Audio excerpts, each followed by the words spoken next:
Welcome to the Global Design Forum. I'm Margaret Cubbage, Curator of the forum for this year. It's a programme of live dynamic events that are happening throughout London Design Festival. And today is Sustainability Day, where we're touching upon topics including how designers work with materials. We have an interesting talk coming up now on waste. And we're also looking at we're powering the home and regeneration in a kind of urban design context. But I'm very pleased to welcome our speakers here today. We have Gemma Curtin, Curator from the Design Museum, who's currently curating the forthcoming show on Waste Age, which will be opening in October. We also have the designer Fernando Laposse, Neil Grundon, who's working on waste management, and Sara Morel, who works with looking at building materials within waste context. So I'll hand you over to Gemma, who will be moderating today's event. Thank you very much. Hello everyone. Welcome to a talk on waste. So it would be great if three of our speakers here can introduce themselves about 5 minutes, but also explain your connection with waste and how you started working with waste too. So. Oh yeah, sure. So I'm Sara Morel, and I run an architectural salvage marketplace that really is just a destination for reuse and also a network for reclamation across the UK and Ireland. I'm kind of going to talk about the fact that the materials that we work with are not really a waste product, but maybe I'll save that for the slides. Okay, yeah. Hello, good afternoon. My name is Neil Grundon. I'm from a company called Grundon Waste Management, which was started by my grandfather in 1929. So I've grown up with the smell of rubbish in my nose. My mother used to say that I used to play on landfill sites. And then my dad said, you can't say that because the Environment Agency won't allow him to.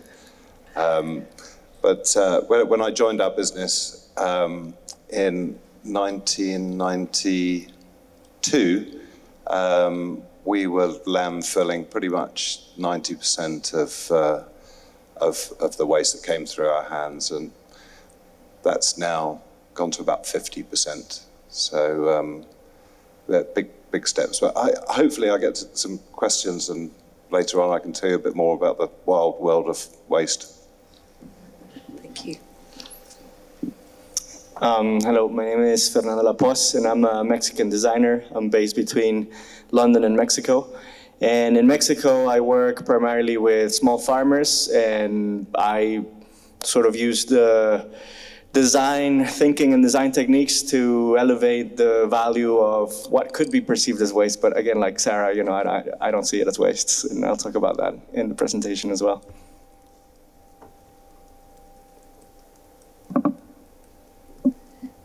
Great, thank you so much. So yes, and there's the, so I work at the Design Museum. I'm co-curating Waste Age at the moment, which opens in October, on October the 23rd. And this is looking at our take, make and waste society, and really what design can do to transform waste into a valuable resource and to lead to a future where there is no waste. So I hope you will come. But it'd be great, Fernando, if you start off with your presentation. Okay. Is it okay if I stand over there? Yep, absolutely.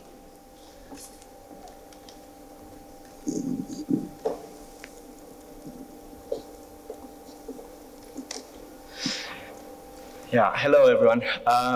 So as I briefly mentioned in my introduction, I'm Fernando Laposse. I'm a designer, and I also consider myself a craftsman. I'm based between London and Mexico City, and I also have a studio in a very small village in Mexico, in the mountains of Mexico, called Tonahuixtla. So Tonahuixtla is a small indigenous community of Mixteco indigenous people. I have a really long relationship with them and with the village. As you see on the right, that's a photograph of when I first went to the village when I was 6 years old.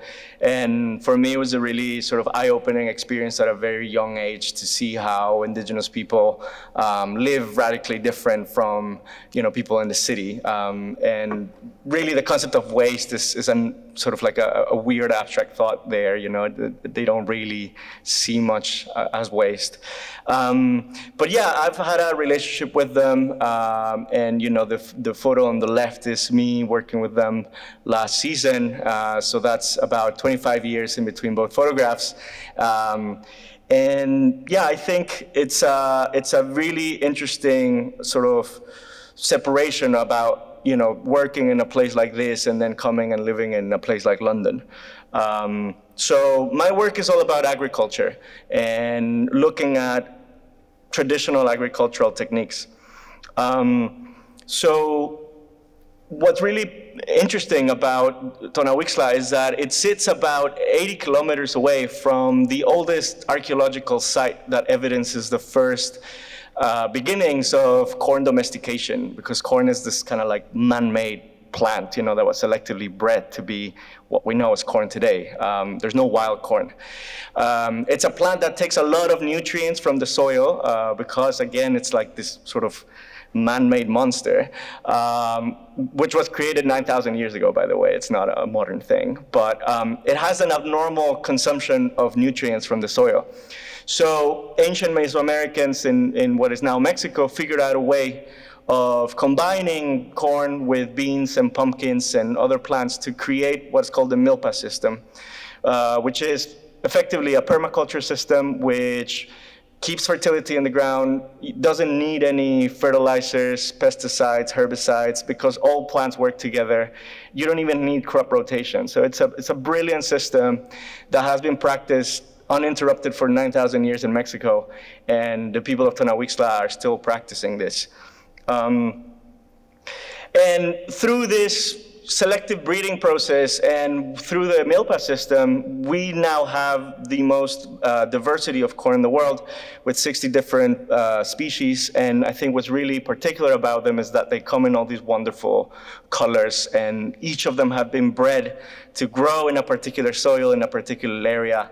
And so it's very, very important not only for biodiversity, but also for culture and gastronomy. Unfortunately, we're losing most of these varieties, and this happened mainly as a consequence of NAFTA, which is the North American Free Trade Agreement, where Mexico basically opened its markets to the world market and competition from everywhere, but especially from the United States. So this really opened the floodgates to GMO corn and modern chemical-based, fertilizer-based industrial agriculture.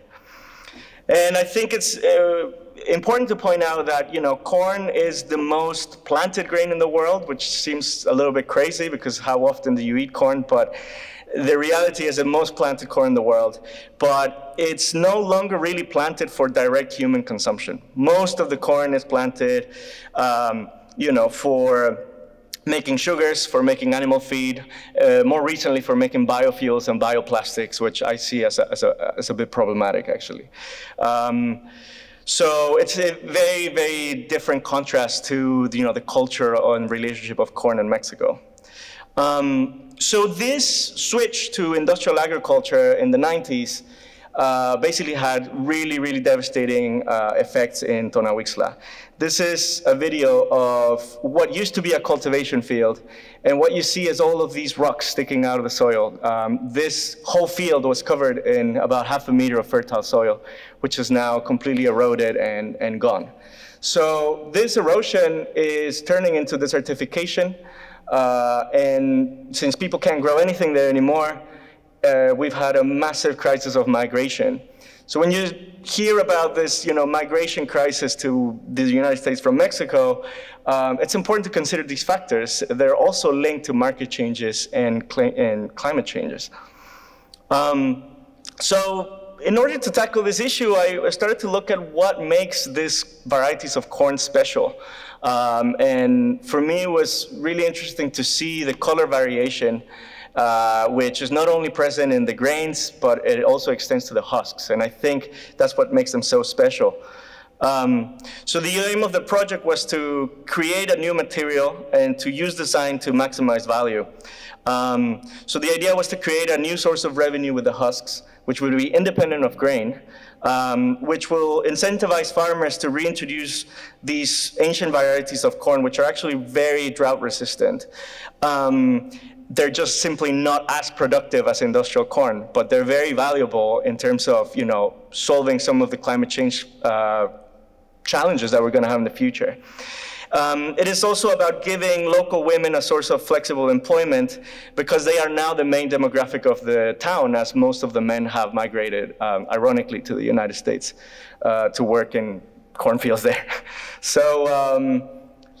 So the idea was to create a new craft, and that's why I also describe myself as a new craftsman. I created this technique to transform the husks into this veneer that can be used for, you know, marquetry applications to make things like furniture,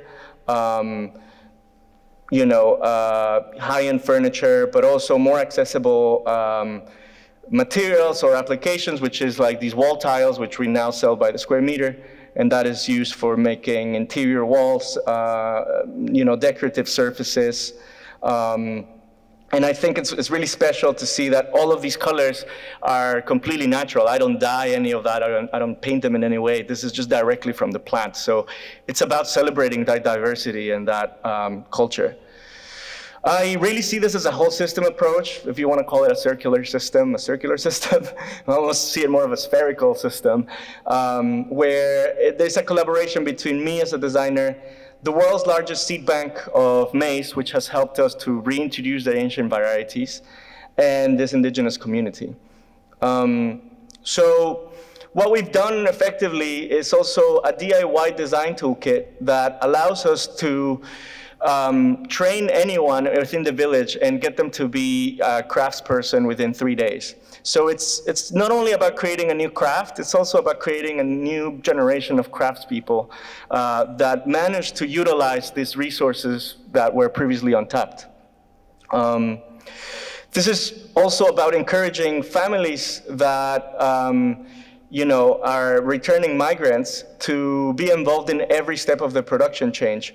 During the pandemic, you know, it was the aftermath of the Trump administration, and loads of people basically lost their jobs as, I mean, illegal farm workers in the States, but they found themselves back in the village, you know. So it's also a way of, you know, providing hope for these returning migrants so they can see a future in their community and traditions. And just to throw some numbers at you, 1 square meter of totomoxle of the tiles, which is, you know, the cheapest thing that we sell, is the equivalent in cost of 1,500 kilograms of grain. So, you know, to make the amount of money that they make now with 1 square meter, they would need to plant 1.5 tons of grain. So the added value is enormous.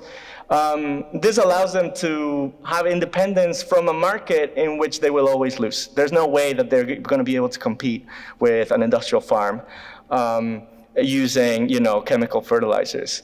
So this massive amount of revenue finances the cost of returning to traditional agriculture, which is in tune with nature, which is a shame that to go back to basics, you know, you need money now. So the added value is so massive that the grain, I would say, could be now considered the byproduct or the waste. So if you look at it that way, our waste or our byproduct from our harvests is essentially food, food that is consumed locally, and food of really, really good quality. So the results of the project so far has been the reintroduction of 8 species of native maize that was previously extinct from the area.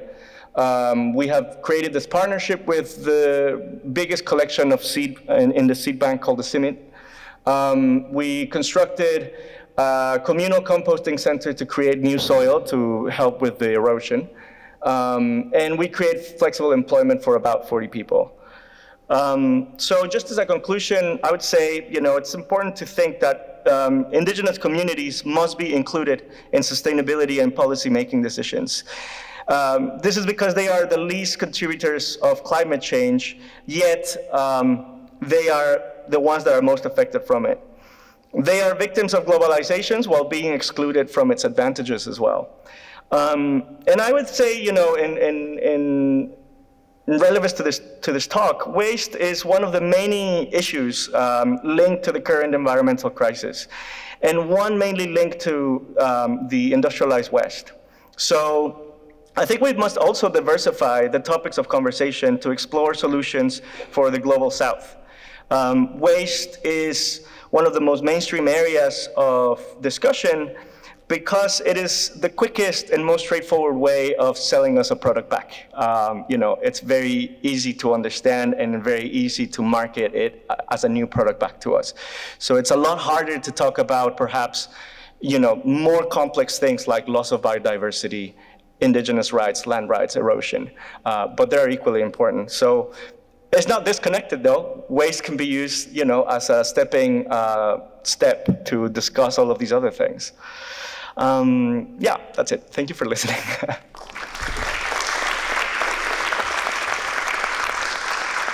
Thank you so much, Fernando. That's fantastic. A great and very short, condensed survey of your work.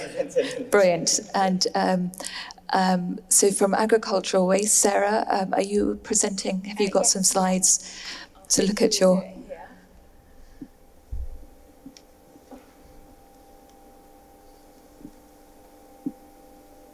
It gets more exciting. Okay, here we are. So this might seem like a strange image to open on, given the fact that I am here to say that the materials that I'm involved with, like these 1920s reclaim radiators, are actually not a waste product. And through the reclamation and reuse of architectural features like this, we're actually avoiding them from entering the waste stream at all and keeping them at their highest value. So rewind 7 years ago, and I'd never even set foot inside a salvage yard. So if you're curious about what you're looking at, I totally get you. I was actually working in fashion at the time, hence the tassels on my boots. But at the time, I decided to renovate my first home in London with as many reclaimed materials as possible. So that's what I did, and it ushered in a total life change. I'm now CEO of Salvo, the destination for reuse. And ever since the business was established in 1991, it's been all about promoting reuse and really just reducing the amount of salvageable materials that ends up in the waste stream or gets downcycled. So here you can see one of the radiators from the previous image, once restored. And this is the kitchen that I created. So a bunch of architectural features and reclaimed materials. Again, if like me, you hadn't at the time and you haven't been to an architectural salvage yard or a showroom, they vary greatly in terms of the materials on offer. And also in terms of the level of restoration. So you can walk into a showroom, pick a product straight up, and it's ready to integrate into your project.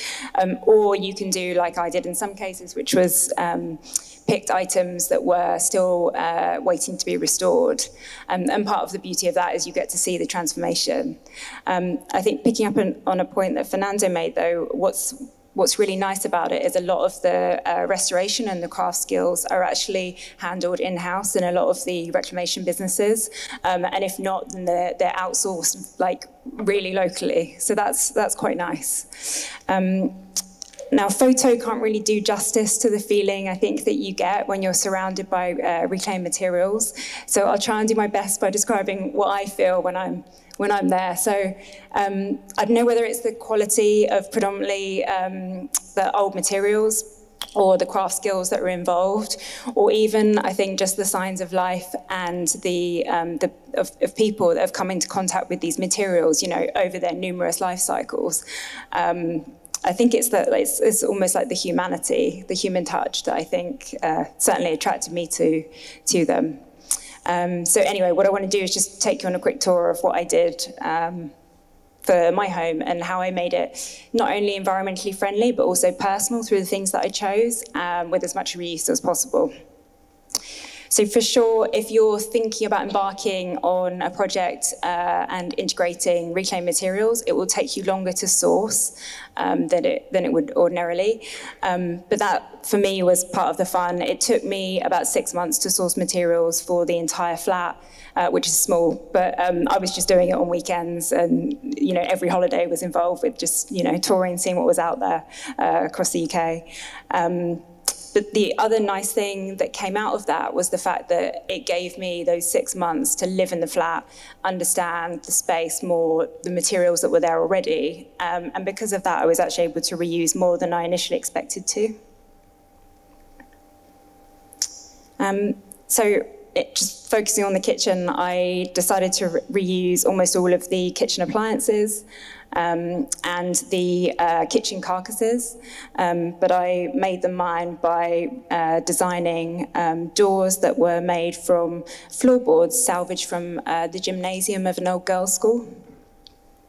And I just want to take you through a few more pieces that really guided the design. But again, to give you tips, I would say definitely plan early. Definitely speak to your local reclamation specialist, and there'll be particular specialists according to the type of project that you're doing or material that you're looking to incorporate. But that way you can really work your design. The best way is to really work your design around the materials that you're hoping to reuse. And there's some amazing pieces out there, so it's definitely worth it. So this was one of the first pieces that I sourced. It's a 1940s staff notice board that was rescued from King's Cross Station when it was renovated. And one of the reasons why I loved it was glazed, so it added light to my basement flat. But it also, you really can't see it from the pictures, but it still had little pin marks from where notices would have been decorating the frame as well. This is probably one of the most ambitious parts in terms of repurposing. And again, materials have a London connection. The organ pipes that I used as my extractor were rescued from a church that was being demolished in London. And the cooker hood is an arts and crafts fireplace. So again, with this one, it's just a reminder to keep an open mind in terms of what's possible. And don't get me wrong, it's something I'm still reminding myself on a daily basis.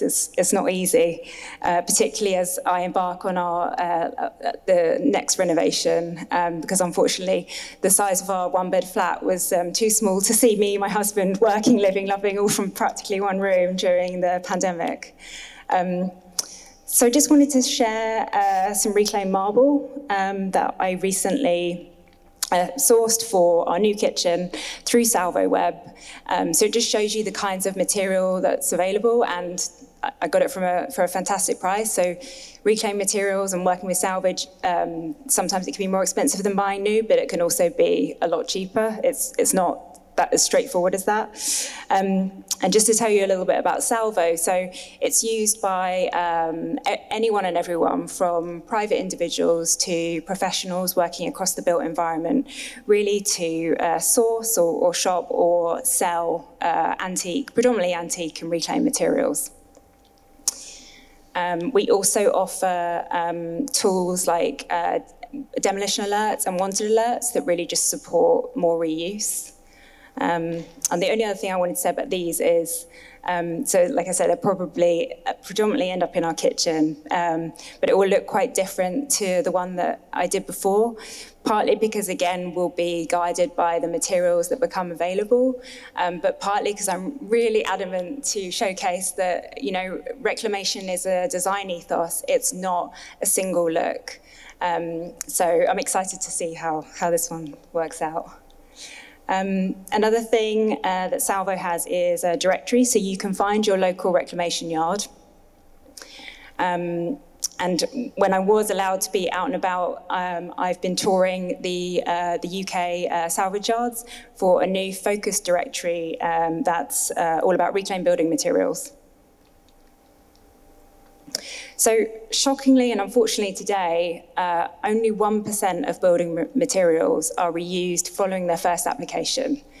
So that spurred this current activity, and this new directory is part of an EU-supported project to increase the existing level by 50% by 2032. It has a long name, being an EU project, but we've branded it Future Use. So I'm totally aware that reclamation is just part of the puzzle, and I'm not saying that new materials are bad, but I feel like in the time that we're in, we really need to be looking at what's already out there so that the future of use looks at reuse first.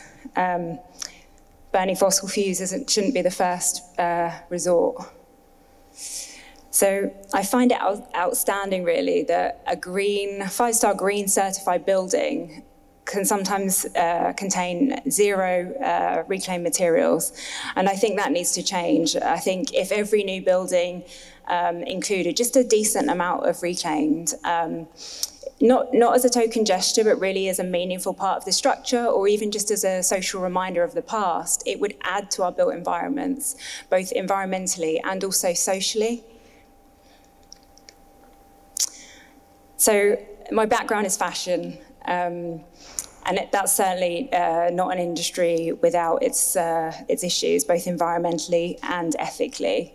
But I think as it's secondhand September, I do just want to nod to the momentum that we are seeing in terms of people embracing pre-loved and vintage almost as a badge of cool and as an expression of individuality. Unfortunately, construction is still too rigid, I think. So, for example, I put this up. We saw a lot of doors on our tour. And there's a lot out there, and some fantastic, really, really fantastic doors that are waiting to be reused. But the problem is, millions of doors are sold in the UK every year, and maybe just the UK's architectural salvage trade has about 200,000 of good quality old doors in stock. But when specifying, it can be a challenge. So if someone is keen to work with reclaimed and they ask for 10, it's not impossible, but you ask for 10 identical doors, it's the identical that's the issue. I think we need to embrace a bit more of a mismatched approach, and really a design that embraces beauty in the imperfection. And that's me. If anything that I've said has intrigued you, check out Salvo Web. We're also just about to release a guide that kind of takes the secrets out of sourcing reclaimed gems. And Future Use is where you should check out if you want to hear more of some of the professional resources that we're releasing and more about the EU project. Thank you, Sarah. Great. Thank you. It's interesting to see that you're actually preventing our consumer goods from becoming waste. So that's sort of, and so Neil, over to you. And can you tell us really what is the infrastructure that we have or should have to manage our waste so its value as a resource is fully realised? That's quite a big question. We're doing pretty well in the UK. You wouldn't think so, hearing the news sometimes, but we've got a very well developed recycling infrastructure. There was a sort of hiatus really in the 1980s, 70s and 80s, where we had all sorts of new materials come onto the market, mainly plastics. Before that, recycling was a sort of matter of course, really, because all commodities have a value. So paper has a value, glass has a value, steel has a value. The plastics problem is that it always tracks the price of a barrel of oil. So if oil is at $40 a barrel, then plastics cease to become viable in recycling, albeit they can be, but it tends to be in a designery, much smaller form. So what the government did in the 1990s was bring in a landfill tax, and that landfill tax pushed up the cost of disposal to make recycling, to essentially give recycling a subsidy. And I can say that as soon as that as soon as the landfill tax came in, we started exploring plastics recycling because it became viable. Otherwise, it had no value.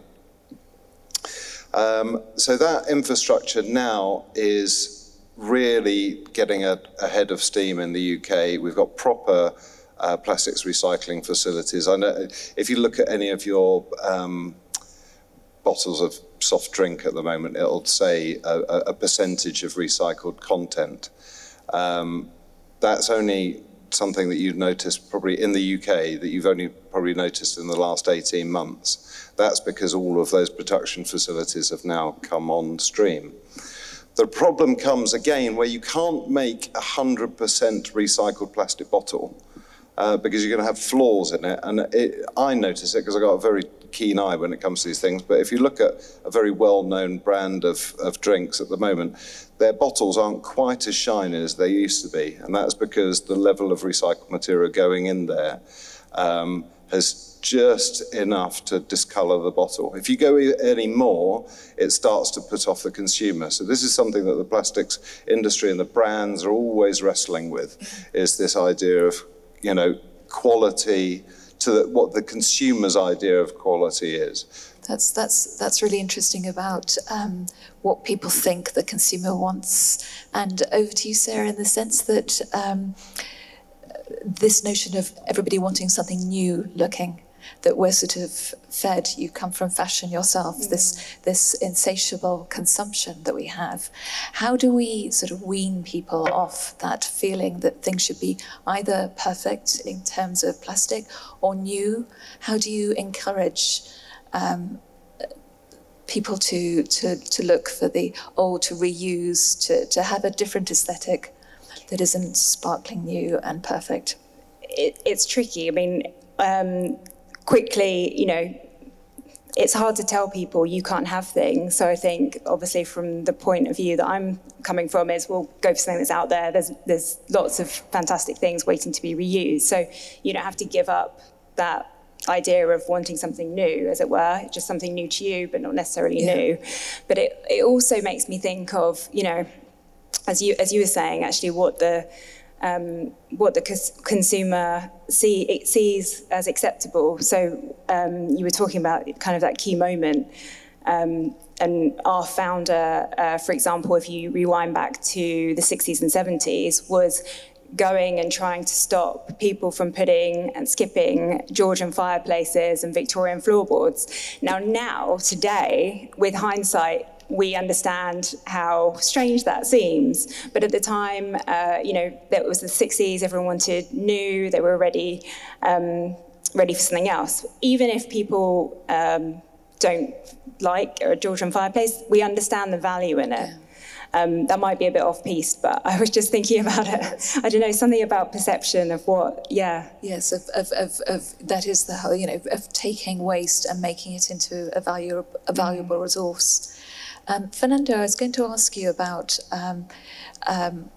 these different sort of scales of collecting waste, and obviously, Neil, yours is a huge infrastructure of gathering waste together, but you very much look at waste as a local, connected to a particular community.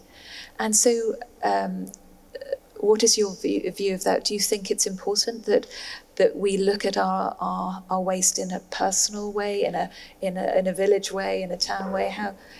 How do you feel about scale and waste? Yeah, I mean, I think solutions are going to come from a combination of large-scale and very small-scale initiatives, you know. And I think something that I like to show through my projects, and especially to designers or people interested in design, is that, you know, you don't have to get discouraged by, you know, the prospectus of trying to change the whole, like, corn industry. You can make a very significant change in a very localized way. Mm-hmm. And I think it's when you start to link all of these things that that seem to be so much about materials, but in reality, it is about people. You know, and so when you start to maybe quantify your success, perhaps not so much in like tons of plastic recycled or whatever, you know, or upcycled or whatever you're doing. Maybe your success is about like how much of a positive change have you created in, you know, as wide a net as you want to cast. Yeah. I think that's what's so interesting about your work, that connection between materials, place and people and the economy. You know, that they're all interconnected and it's a jigsaw that we have to look at as a whole. So Neil, looking at sort of the classification of waste, do you think we need to change that in order to see waste actually not as something that is, you know, thrown away, but actually if we reclassified what material was and prevent it from becoming waste in the first place? It's a bit of a minefield because there are, you know, we're probably as regulated as, you might laugh, as the oil industry, but we, you know, the things that you can do with waste, because there are a lot of charlatans out there, and if they could have something reclassified as not waste, then that means that they could fill it up in a barn in Hertfordshire and set fire to it. So there are always these people around that are asking for waste to be reclassified. Yeah. For me, it's more, what frustrates me is the process of getting something through the building research establishment till it become we have a thing called end of waste. Which is when something is reclassified, and then means that you can use it in a specific role. One of the most problematic things in the UK is that we tend to import all of our bottled glass. So we drink oodles of wine, but we don't make any. And wine likes to be in green bottles, and we don't make anything that goes in green bottles. So most of our green glass goes back to Spain, for example. We use clear glass and brown glass because we drink lots of beer. And the mechanics of importing a lot of something and then not using it ourselves makes both the collection of it and the use of it very difficult. So I'm forever being approached by sort of cottage industry glass makers who want to make a vase, and I've got 20,000 tons of glass. So what it really needs is people who've got a sort of industrial background to really start getting their hands dirty again and going up to Stoke and visiting some of the old glass making manufacturers and seeing what they can do with 5,000–10,000 tons of stuff. Yeah. Because it needs that sort of, there's a middle ground between the sort of cottage industry and the Pilkington glass. And that's the void where we need to fill. Yeah, that's really interesting, that sort of supply and demand. Do you, Fernando, find that becomes an issue in your work? That because your source of waste is quite specific, how do you manage that supply and demand, and how do you work that into your practice?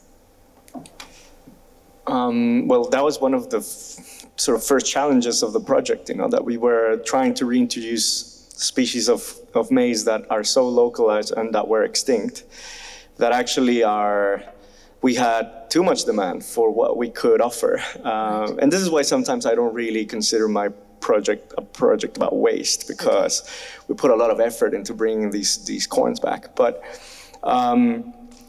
I think what the project has to show is just the problem-solving aspect of it, you know, in the sense of like, this was our goal, and instead of focusing on selling the grain, we focused on the husks, you know. And so if you take that principle, that can be, it's more about perhaps exporting the methodology about how you approach a project, you know, an issue like that, or a challenge like this. And this could be applied at a tiny scale like myself, or perhaps what Neil is talking about feeling those voiced in a higher, echelon of scale. Yeah, that's really good. And then Sarah, I was going to say, in our throwaway society, you're obviously trying to encourage people to reuse, but also how do we encourage people to look at, to consume quality and choose things that will last longer, so that this notion of sort of things aren't thrown away? I guess it ties into the time that I was explaining, that, by giving myself more time, I was able to actually consider my decisions more, and you can assess, because if you're thinking on a more long-term basis, then, and you're thinking, actually, I need this, how long will I use it for, then you're going to opt for something with greater quality. And a lot of the times, it can be good to look at old in that perspective. Yeah. I was going to ask you, Neil, about the economics of waste, and can you give the argument for that actually there is value in waste, and it is worth, not only in terms of energy to the environment of reusing and using our resources properly, but also in terms of business, that it is something that has a future? I tend to think of it in carbon terms rather than anything else, because everything that we buy, sell, consume has embedded carbon in it. So you've instantly got the trade-off then of, rather than looking at it as a waste product, something that's consumed carbon dioxide in its manufacture. Emitted carbon dioxide in its manufacture. So hopefully, if it all goes well in October, November, someone will start putting a decent price on carbon, and we'll know what its true value is. And then hopefully that will then be reflected in the product that you buy.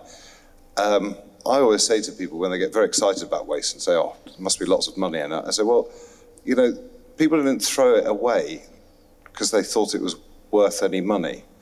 That changes where Sarah's concerned, because there's lots of stuff that I find that I think, well, I don't understand why that's been thrown away.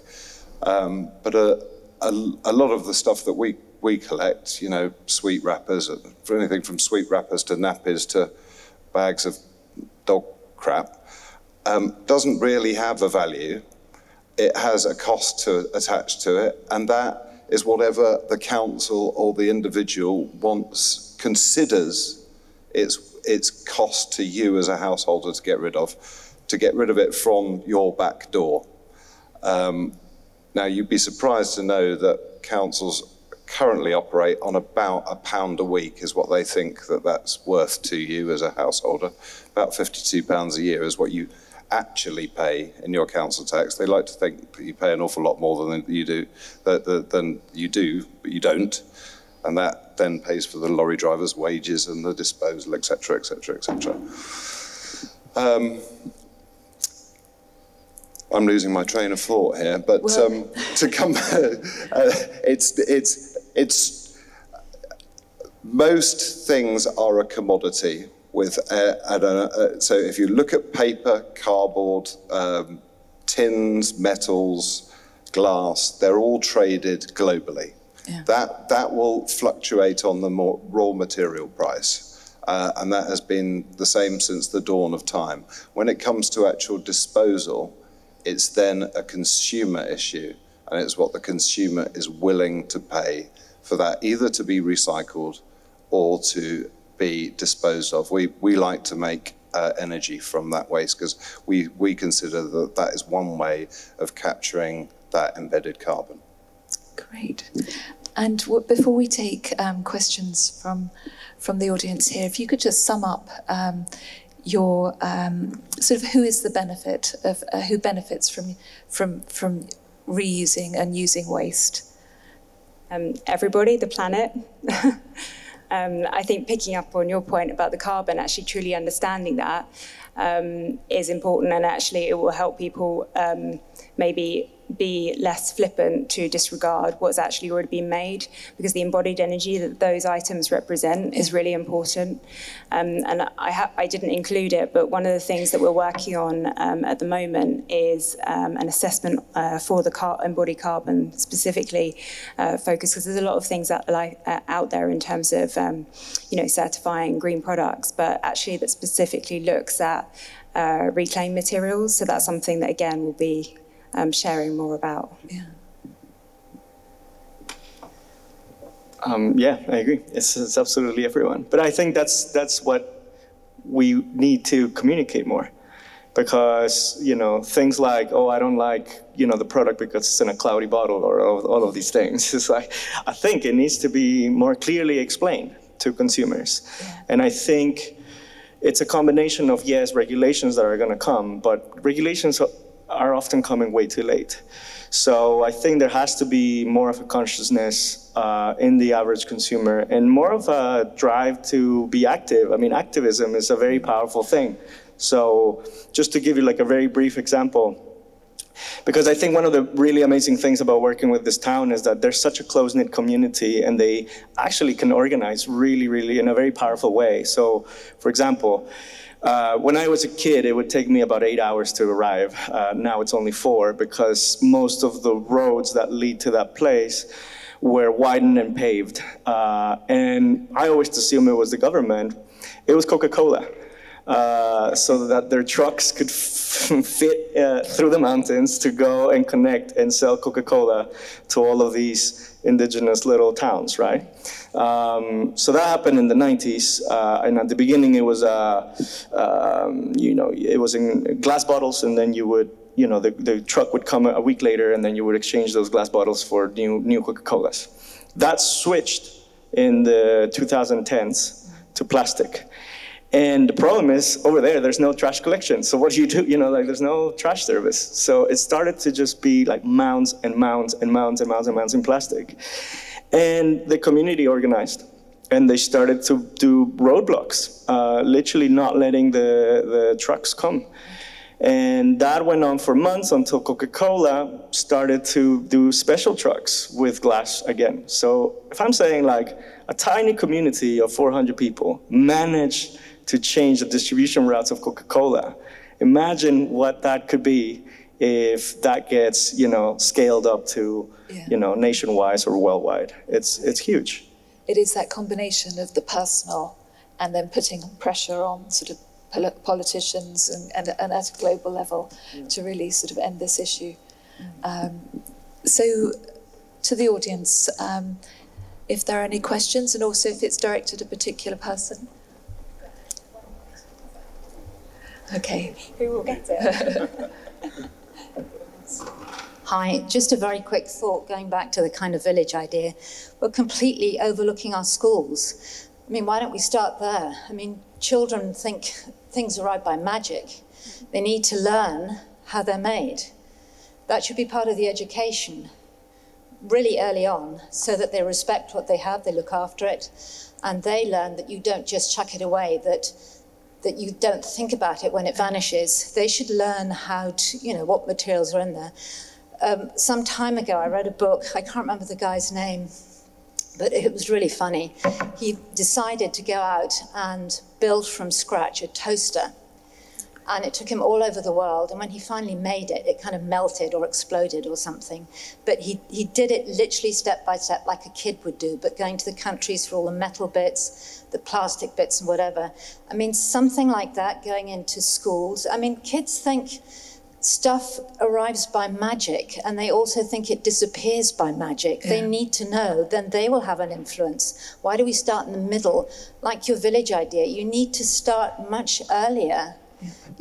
Where kids have an awareness of the connection with things, not that it just grows in a shop, but, actually the stuff comes from somewhere. That's right. I think that's where the imagination can take hold and change society. It's in the schools, as young as possible. It's the concept that there is no way. Yeah. There is no throwing away. But you know, yeah, exactly. It doesn't go away. Is that it, Margaret?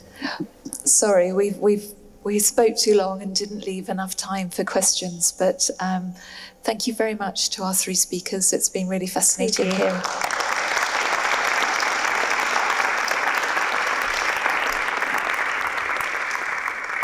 hearing from very, very different viewpoints of this big, big issue, and hopefully that will inspire you all to do your bit to see a no waste future, or a future where waste is really valued and as a resource. Thank you very much.